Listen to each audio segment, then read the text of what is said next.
Assalamualaikum dan selamat sejahtera. Kami dari kumpulan Kesepaduan Pasukan akan berkongsi sedikit ilmu tentang topik ini. Okey, sebagai pengenalan, setiap sukan yang memerlukan permainan secara berpasukan semestinya mementingkan elemen ini, iaitu elemen kesepaduan pasukan.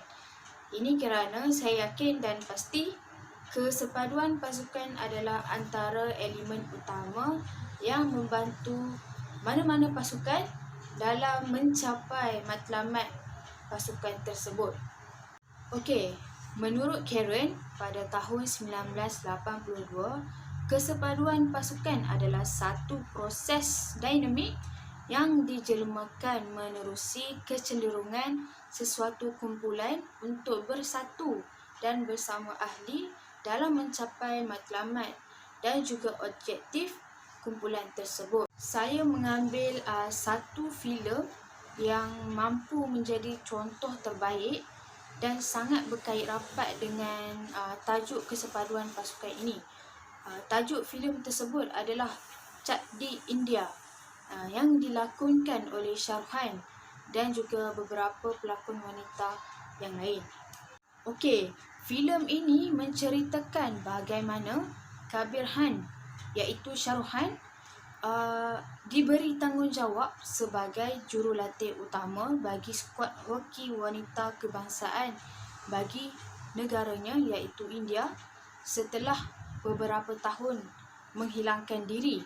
Masalah bermula sejak hari pertama latihan lagi, di mana tidak ada keserasian langsung di antara pemain-pemain hoki wanita itu, dan perkara ini berlarutan sama ada di dalam latihan maupun selepas latihan. Dan sahaja masalah antara pemain itu sendiri, mereka juga mempunyai masalah dengan jurulatih mereka, di mana mereka tidak dapat ataupun tidak boleh menerima cara latihan yang diberikan oleh jurulatih mereka, sehingga mereka membuat keputusan untuk mahu menukar jurulatih yang baru, walaupun latihan cuma baru bermula beberapa hari sahaja. Keserasian pertama mereka berlaku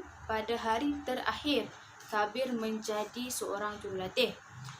Ketika itu mereka berada di sebuah restoran, dan pada masa itu ada beberapa orang lelaki yang cuba menunjukkan kelakuan yang tidak senonoh terhadap beberapa orang pemain hoki tersebut yang ada berdekatan kat situ. Pemain hoki yang lain yang sedar dengan gangguan tersebut bangun dan cuba memberi pengajaran kepada lelaki yang mengganggu itu. Pada saat itu, Kabir baru nampak yang kesepaduan pasukan antara pemain-pemain beliau.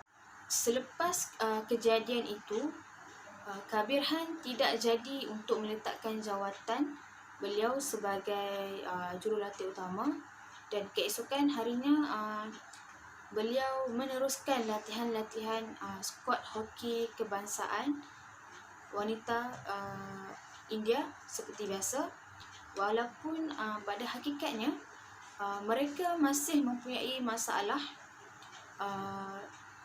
Cuma beberapa pemain, tetapi secara keseluruhannya mereka mempunyai peningkatan dalam aspek kesepaduan pasukan.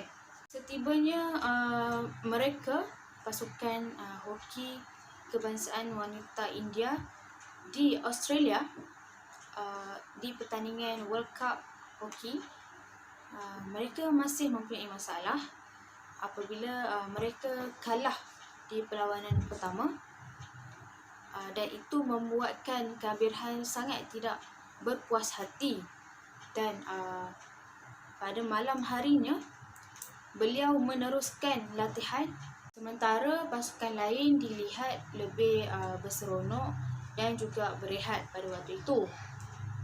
Dan dipendekkan cerita, skuad hoki wanita India berjaya melangkah ke peringkat akhir dan menentang pasukan yang mengalahkan mereka pada perlawanan pertama. Skuad hoki wanita India menunjukkan kesepaduan pasukan yang lebih baik di peringkat akhir berbanding perlawanan yang pertama. Jadi sebagai kesimpulan, filem ini membuktikan bahawa kesepaduan pasukan adalah satu perkara yang sangat kita perlu pentingkan dan sangat kita perlu titik beratkan demi untuk kita mencapai matlamat dan juga objektif yang kita sendiri tetapkan untuk pasukan kita. Saya yakin dan cukup pasti tanpa kesepaduan pasukan yang sangat baik antara pemain dalam sesuatu pasukan, pasukan itu tak akan mampu untuk pergi lebih jauh ataupun sangat sukar untuk mereka mencapai matlamat yang telah ditetapkan untuk pasukan mereka. Okey, itu adalah contoh terbaik yang mampu saya tunjukkan. Untuk mengetahui jalan penceritaan yang lebih lanjut, jangan lupa untuk tonton filem tersebut. Saya akan teruskan pembelajaran kita hari ini dengan tajuk mengenal pasti hubungan kesepaduan pasukan dengan prestasi. Dikatakan bahawa pasukan yang mempunyai kesepaduan pasukan yang baik ini boleh membantu meningkatkan prestasi pasukan. Contohnya, menurut kajian yang dilakukan yang bertajuk hubungan antara kesepaduan dan prestasi Liga Bola Keranjang di Kenya mendapati, hasil kajian mendapati terdapat hubungan yang signifikan antara kesepaduan pasukan terhadap prestasi, iaitu kesepaduan pasukan ini mempengaruhi mereka memenangi perlawanan tersebut. Bagi mewujudkan kesepaduan pasukan yang baik, jurulatih perlulah mewujudkan suasana kerjasama antara ahli pasukan dan mengelakkan berlakunya salah faham atau persaingan negatif dalam pasukan. Dan pasukan yang kurang dari segi kesepaduannya akan mempunyai peluang yang tipis untuk menang. Contohnya dapat kita lihat di sini. Sekiranya berlaku salah faham semasa perlawanan, contohnya ahli kumpulan yang melakukan kesalahan dan mereka tidak gembira dengan kesalahan tersebut, ia akan menjejaskan kesepaduan pasukan tersebut. Mungkin mereka akan berlaku salah faham antara mereka dan ia akan menjejaskan prestasi mereka semasa perlawanan berlangsung, dan mungkin mereka tidak menyelah dalam. Oleh itu, dapat kita fahamkan di sini, kefahaman antara ahli pasukan itu amatlah penting untuk mengukuhkan kerjasama dan membawa kejayaan dalam sesebuah kumpulan. Kefahaman ini penting kerana sekiranya ahli kumpulan saling faham memahami, ia akan menjadikan hubungan ahli pasukan itu erat dan mereka dapat bekerjasama dengan baik dan dapat melakukan sesuatu perlawanan itu dengan baik, seterusnya meningkatkan prestasi mereka dalam ahli pasukan. Seterusnya ialah mengenal pasti strategi dalam meningkatkan kesepaduan pasukan. Strategi yang pertama iaitu menggunakan kemahiran komunikasi yang berkesan. Komunikasi ini sangat penting antara pemain dan jurulatih supaya dapat mengelakkan berlakunya salah faham antara mereka sesama pemain ataupun dengan jurulatih. Jurulatih haruslah mempunyai kemahiran komunikasi yang baik dengan pemain. Contohnya, apabila seseorang jurulatih berkomunikasi dengan pemain, mereka seharusnya menggunakan nada suara yang selesa didengar oleh pemain walaupun seketika itu jurulatih tidak menyukai aksi yang ditunjukkan oleh mereka. Hal ini adalah untuk mengelakkan pemain itu salah anggap atas pendapat yang diberikan oleh jurulatih mereka. Contohnya, jurulatih ni marah dekat kita ke? Ataupun jurulatih ni suka akan perlawanan kita. Oleh itu, pentingnya komunikasi yang berkesan ini antara jurulatih dan pemain. Penggunaan komunikasi yang berkesan ini bukan sahaja melibatkan jurulatih dan dengan pemain, tetapi ia juga melibatkan pemain dengan pemain dalam sesebuah perlawanan. Contohnya dapat kita lihat di sini adalah dalam perlawanan bola jaring, komunikasi antara ahli pasukan sangat penting. Contohnya apabila ahli pasukan ingin menghantar bola kepada ahli pasukan yang sama, tetapi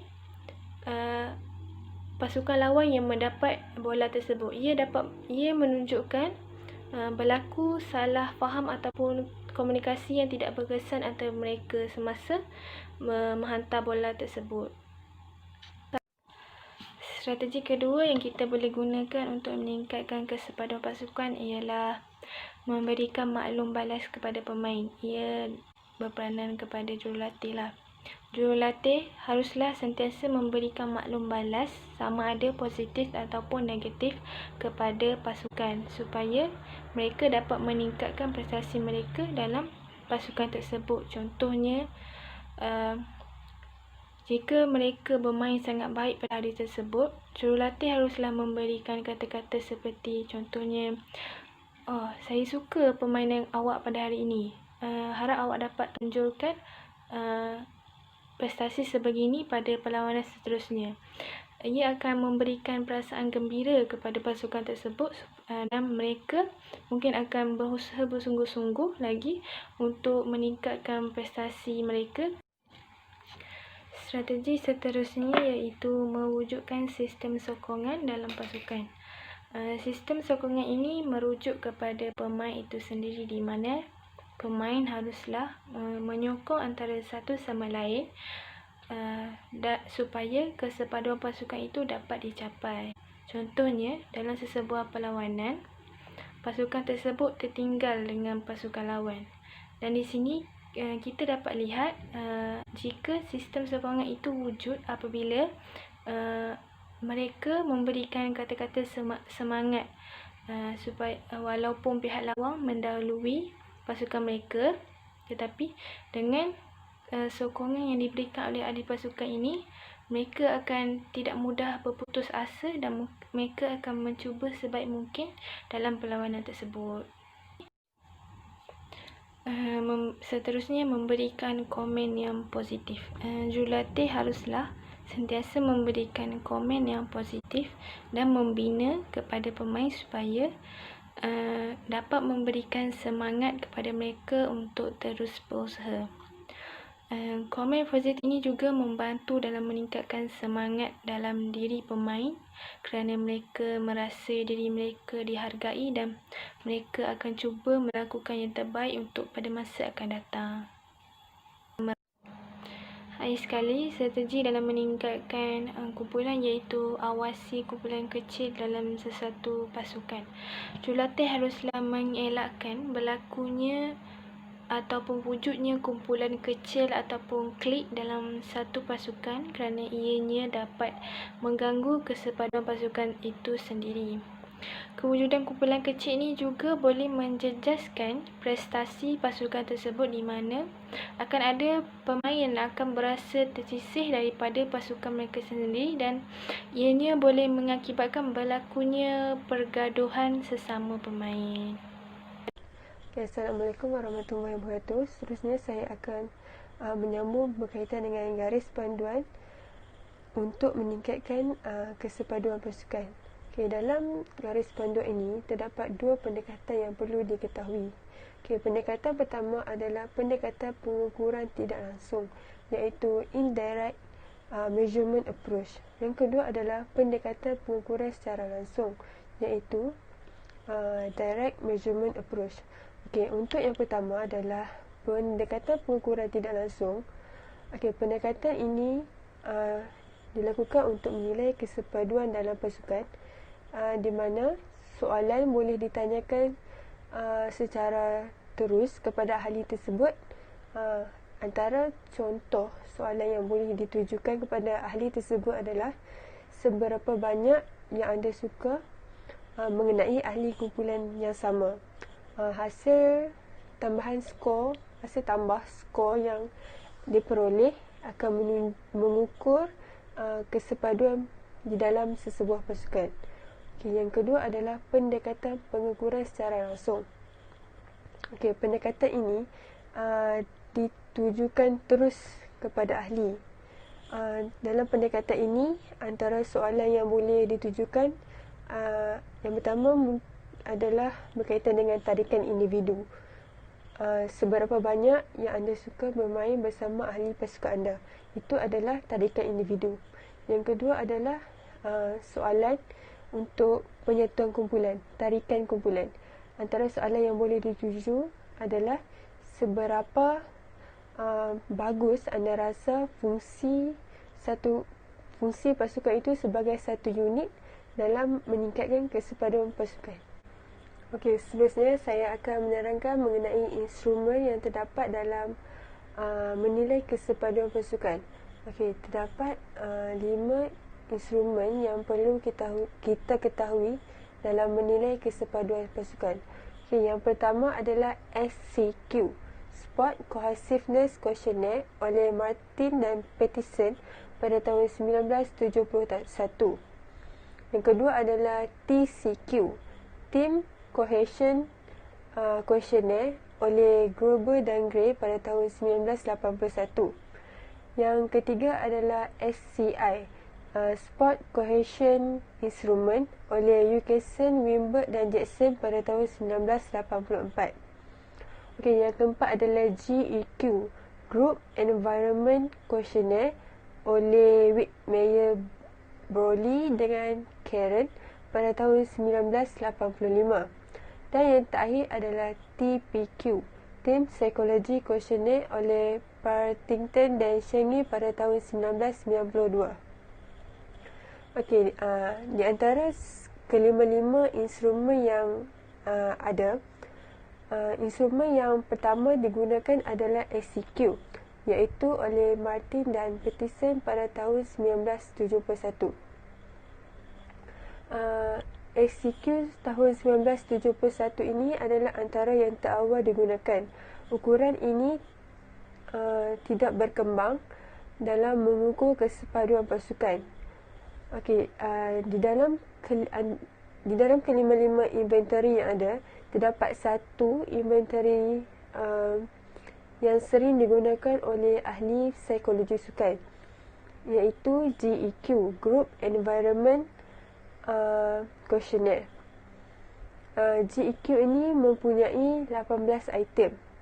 Setiap item soalan ini diukur sehingga skala 9, iaitu bermula dengan skala 1, iaitu sangat tidak setuju, sehingga ke skala 9, iaitu sangat setuju. Daripada 18 item yang ada, 12 daripadanya menunjukkan skor yang terbaik, di mana skor semakin tinggi juga prestasi dalam kumpulan EQ ini sering diguna pakai oleh ahli psikologi. Dan terdapat 4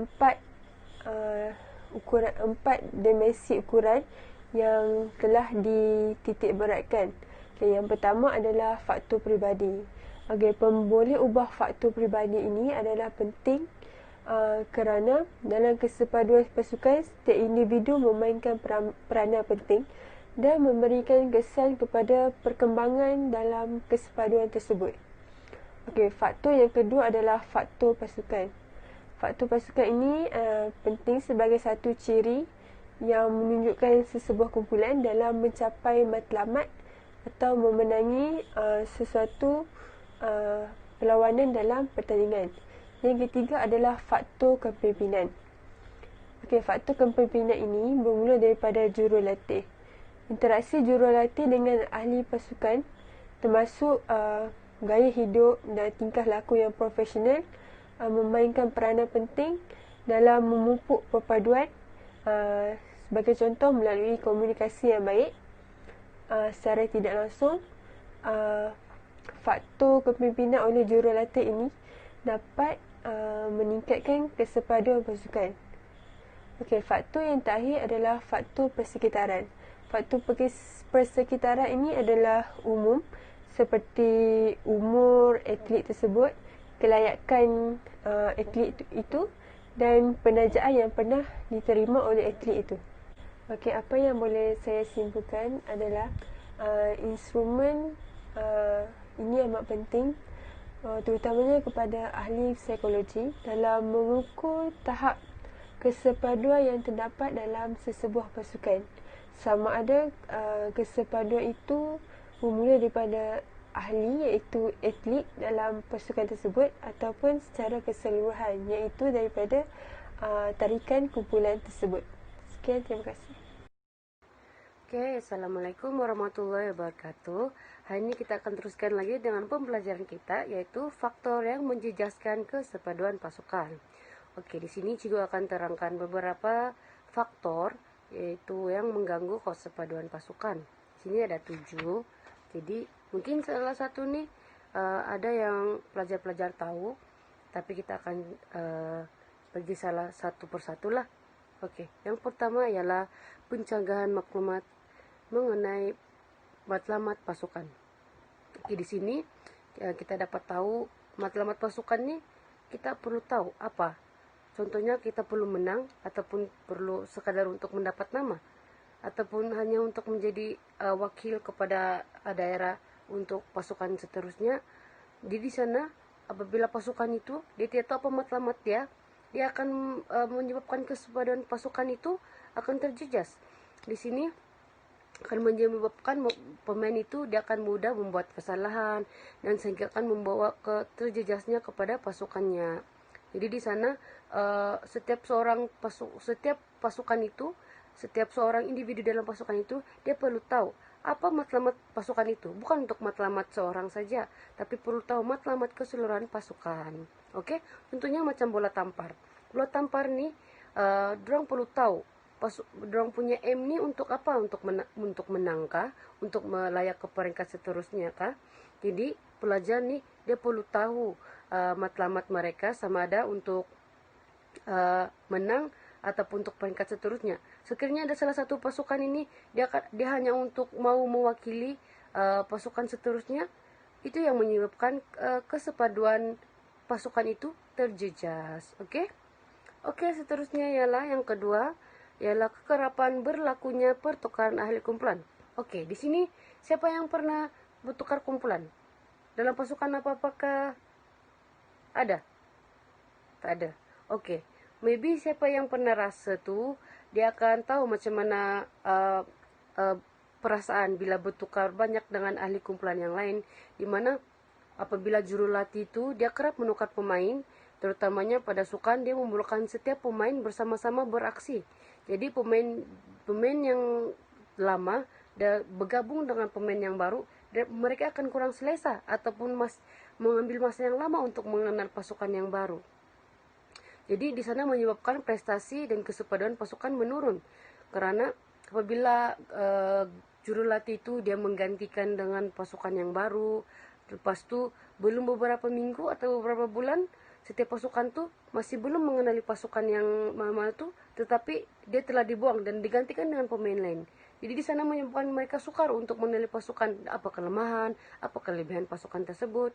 Oke, seterusnya ialah perebutan kuasa. Perebutan kuasa dalam kumpulan ini ialah salah satu faktor juga yang memecah belahkan kesepaduan pasukan karena para pemain akan berpecah kepada beberapa kumpulan. Di sana tumpuan mereka itu menjurus kepada perebutan kuasa, bukan kepada tugasan serta matlamat pasukan. Jadi di situ juga salah satu menyebabkan prestasi kesepaduan pasukan itu terhakis. Oke, yang keempat ialah masalah komunikasi dalam pasukan. Oke, masalah komunikasi dalam pasukan nih, di sini kita akan dapat tahu pasukan nih dia tidak akan dapat komunikasi yang berkesan. Ini dia akan menyebabkan matlamat pasukan tidak tercapai pada akhir musim. Jadi menyebabkan matlamat pasukan tidak difahami oleh sebenarnya pihak yang terlibat. Wujud perbelahan dalam pasukan, kurangnya interaksi dalam pasukan, dan akhirnya mengurangkan keberkesanan serta kesepadan pasukan. Oke, di sini masalah komunikasi ini seperti kita boleh bagi contoh ialah bahasa yang berbeza. Oke, bahasa yang berbeza ini menyebabkan seperti contohnya pemain ini dia menggunakan bahasa Melayu, tetapi ada pemain import dia hanya menggunakan bahasa Inggris. Bukan semua pasukan itu mengetahui bahasa Inggris. Jadi menyebabkan di sana akan ada masalah komunikasi antara pasukan yang boleh menjejaskan kesepaduan pasukan. Oke, yang seterusnya ialah kurang jelas dari segi peranan yang dimainkan oleh pemain. Oke, di sini pemain ini dia tidak akan tahu apa peranan yang dimainkan dalam pasukannya. Jadi menyebabkan masalah dirinya sendiri dan pasukan. Di sini dia tidak akan dapat memberi prestasi yang terbaik karena kurang jelas mengenai ekspektasi pengurusan serta rakan sepasukannya. Jadi kesannya pemain itu dia bertindak bersendirian sehingga menjejaskan pasukan. Oke, di sana sebagai contoh dalam permainan bola jaring kita dapat lihat pemain ini dia akan memberikan beberapa pemain ini dia akan diberikan beberapa posisi. Contohnya ada pemain ini dia tidak pernah mengetahui pun dia tidak pernah bermain posisi center, tapi dia diberi posisi center. Jadi di sana dia tidak tahu posisi center itu apa. Jadi dia hanya buat ikut yang dia pernah main. Jadi menyebabkan terdapat banyak kesalahan yang berlaku, dan itu yang menyebabkan prestasi pasukan mereka terjejas karena mungkin ahli pasukan itu menyalahkan dia ataupun sebaliknya. Oke, yang keenam ialah kritikan yang berterusan. Ini difokuskan terutamanya mungkin kepada juru latih ataupun ketua pasukan. Sini juru latih yang selalu mengkritik, mempersendakan pemain yang kurang menunjukkan prestasi yang baik, menyebabkan pemain itu dia akan kurang untuk membuat bersungguh-sungguh. Jadi di sana prestasi pemain itu dia akan berkurangan dan menyebabkan pasukan itu pun terjejas, karena apabila seseorang itu dia tidak lagi bersemangat untuk meneruskan dalam pasukan itu, dia akan rasa tidak ada gunanya di dalam pasukan itu, menyebabkan pasukan itu terjejas. Oke, seterusnya ialah kita akan masuk dalam ciri-ciri kesepaduan yang baik. Oke, semua paham pasal faktor menjejaskan kesepaduan pasukan tadi? Faham. Oke, bagus. Oke, seterusnya kita akan pergi ke ciri-ciri kesepaduan yang baik. Di sini kita boleh lihat daripada strategi untuk mendapat kesepaduan yang baik, tetapi di sini juga akan bagi 3, yaitu di sini bila kita tengok balik faktor-faktor yang menjejaskan kesepaduan pasukan, kita akan dapat tahu ciri-ciri kesepaduan yang baik itu apa. Contohnya yang pertama ialah pemain itu tidak seringkali ditukar. Jika juru latih dan pemain itu juru latih itu tidak menukar pemain dalam ahli pasukan itu, tentunya mereka akan dapat mengenal antara satu sama lain, kenal baik dan buruk seseorang itu, dan di mana kekuatan ahli pasukannya itu. Jadi sekiranya pasukan itu tidak kerap kali diganti, menyebabkan kesepaduan antar pasukan mereka itu semakin erat dan menyebabkan matlamat mereka tercapai. Oke, yang seterusnya ialah tidak wujud kumpulan kecil dalam pasukan. Oke, kumpulan kecil ini adalah penyebab kepada salah satu faktor yang menjejaskan kesepaduan pasukan. Di sini sekiranya tidak wujud kumpulan kecil seperti ada kelompok kecil di antara pasukan mereka itu, pasukan ini mempunyai kesepaduan yang baik, di mana mereka sentiasa, juru latih dan pasukan ini sentiasa memahami antara satu sama lain dan sebagainya.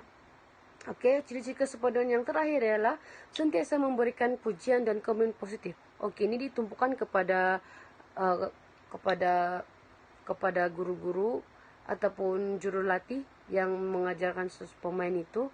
Jurulatih ini dia akan hanya memainkan peranan yang besar dalam suatu pasukan karena di sana mereka akan mengurus, mengelola segala-galanya dalam pasukan. Oleh itu, jurulatih perlulah memberi kata-kata semangat walaupun mereka tidak melakukan yang terbaik, tetapi dengan kata-kata yang bermotivasi dan bersemangat, kemungkinan pasukan itu atau ahli pasukan itu dia akan buat yang terbaik. Oke? Semua paham pasal ciri-ciri kesepaduan yang baik? Faham. Oke. Seterusnya kita akan memulakan permainan. Oke. Di sini Cigo akan bagikan kamu dalam beberapa kumpulan. Oke. 1, 2, 3, 4. Oke, 4 kumpulan. Oke, di sini Cigo akan bagaimana permainan ini berlangsung ialah pelajar setiap kumpulan ini dia diminta untuk memberi satu contoh faktor yang telah kita pelajari tadi. Salah satu faktor tuh beri tiga penyataan tentang faktor tersebut. Tetapi faktor tersebut itu mempunyai 2 penerangan yang betul dan 1 penerangan yang salah. Faham? Faham. Oke, Cikgu beri masa 2 menit untuk menyiapkan tugasan ini. Oke, 2 menit sudah tamat. Jadi, kumpulan mana yang ingin memberi soalan kepada kumpulan yang lain? Kamu? Oke, Wani. Wani, coba berikan salah satu faktor. Apa faktor yang Anda pilih? Masalah komunikasi dalam pasukan. Oke, masalah komunikasi dalam pasukan. Oke, apa pernyataan yang Anda ingin berikan kepada rekan-rekan Anda? Kurang berkomunikasi antara jurulatih dan ahli pasukan. B, bahasa yang digunakan adalah berbeza. C, sentiasa berinteraksi antara satu sama yang lain dalam pasukan. Oke, semua dengar apa pernyataan yang Wani berikan tadi? Oke, sekarang ini berbincang dalam kumpulan dan pilih. Kumpulan mana yang pertama duluan angkat tangan, dia akan dipilih untuk menjawab soalan tersebut. Oke, 1, 2, 3. Oke, kumpulan ini apa jawaban? C? Betulkah tidak Wani sih? Betul. Oke, betul. Oke, pernyataan C itu adalah pernyataan yang Betul. salah antara faktor itu. Oke. Terima kasih. Salam sejahtera. Oke, untuk bahagian ini kita akan belajar 2 tajuk, yaitu yang pertama fasa ataupun proses pembentukan pasukan, dan juga yang kedua kita akan belajar model konsep kesepaduan pasukan. Oke, sebelum kita meneruskan pembelajaran pada hari ini, kita akan mengetahui dulu apa yang kita dapat di akhir pembelajaran ini. Oke, untuk tajuk proses fasa pembentukan pasukan, di akhir pembelajaran ini murid dapat menyenaraikan dan mendefinisikan fasa-fasa ataupun proses yang ada dalam pembentukan pasukan. Selain itu, murid dapat menguraikan fasa-fasa pembentukan pasukan beserta contoh dan situasi yang sesuai. Untuk tajuk model konsep kesepaduan pasukan, di akhir pembelajaran ini, pelajar akan dapat membedakan antara kedua konsep yang dijelaskan dan dapat mengenal pasti mana satu konsep yang sering digunakan mengikut situasi. Oke, kita ke fasa yang kedua itu, yaitu fasa perteladahan. Dalam fasa ini, persaingan ataupun sikap polarisasi, konflik serta tentangan daripada pemain, jurulatih dan pengurusan masih tinggi. Maksudnya ego dorang masih tinggi, belum dapat membiasakan diri dengan keadaan sebagai satu pasukan macam tu. Masih terdapat banyak pertumbuhan idea. So, apa yang jurulatih perlu lakukan dalam fasa ini adalah jurulatih perlu bertegas untuk menangani sebarang isu yang timbul. Selain itu, jurulatih juga perlu menjelaskan kelemahan dan kekuatan ahli pasukan dia supaya setiap individu dapat menerima kelemahan dan kekuatan ahli pasukan masing-masing. Oke, seterusnya kita beralih ke fasa pembentukan yang ketiga, yaitu fasa pembentukan norma. Dalam fasa ini, pertelagahan, konflik, polarisasi semakin berkurang. Maksudnya, dalam fasa ini, ahli pasukan, jurulatih dan juga pengurusan boleh bekerja sama, boleh menerima kekurangan dan kelebihan masing-masing. Sikap pentingkan diri sendiri itu tidak wujud lagi. Mereka lebih mementingkan pasukan dahulu, baru individu. Peranan jurulatih pada fasa ini, jurulatih perlu menanamkan semangat berpasukan.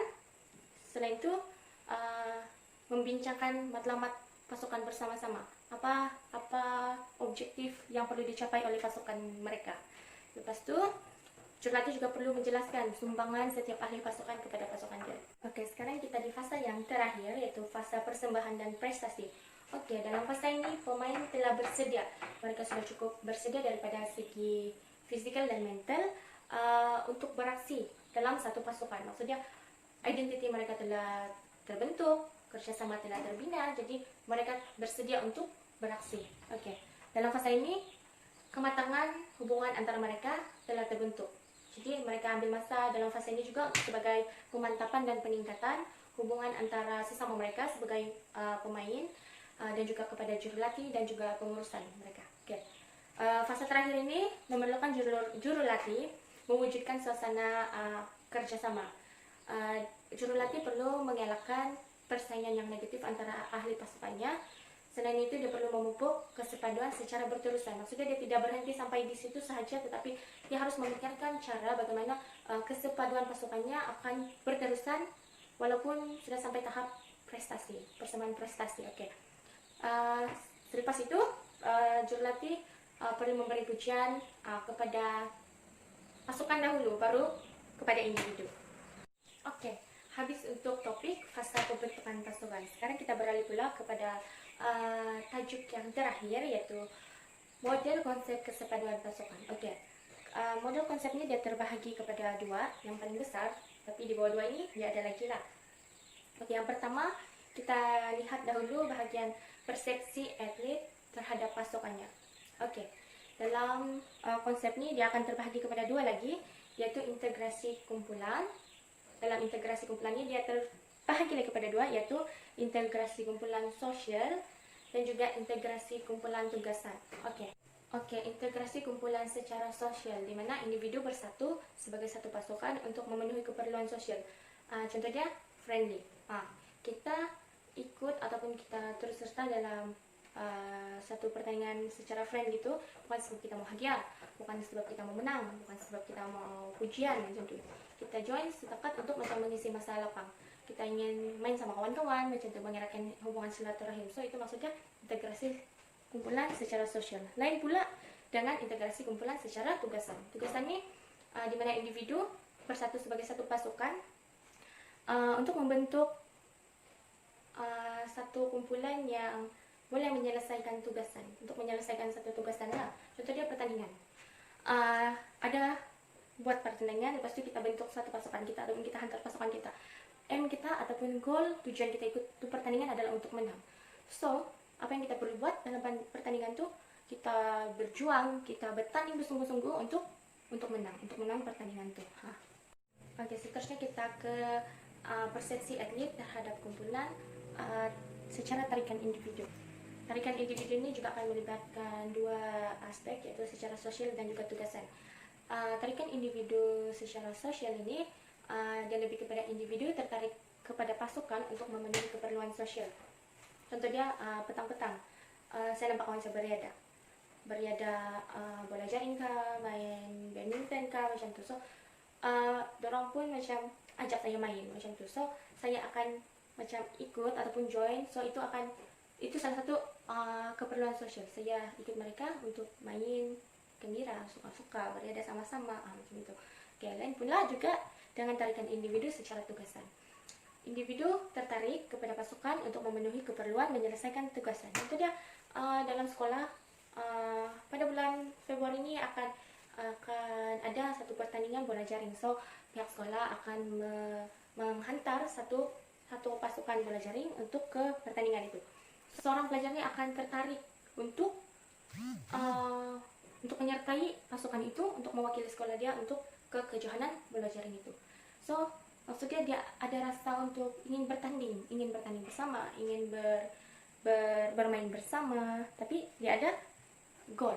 Tujuan dia adalah untuk menang, untuk wakil sekolah dia dan untuk menang. Okey, boleh faham setakat ini?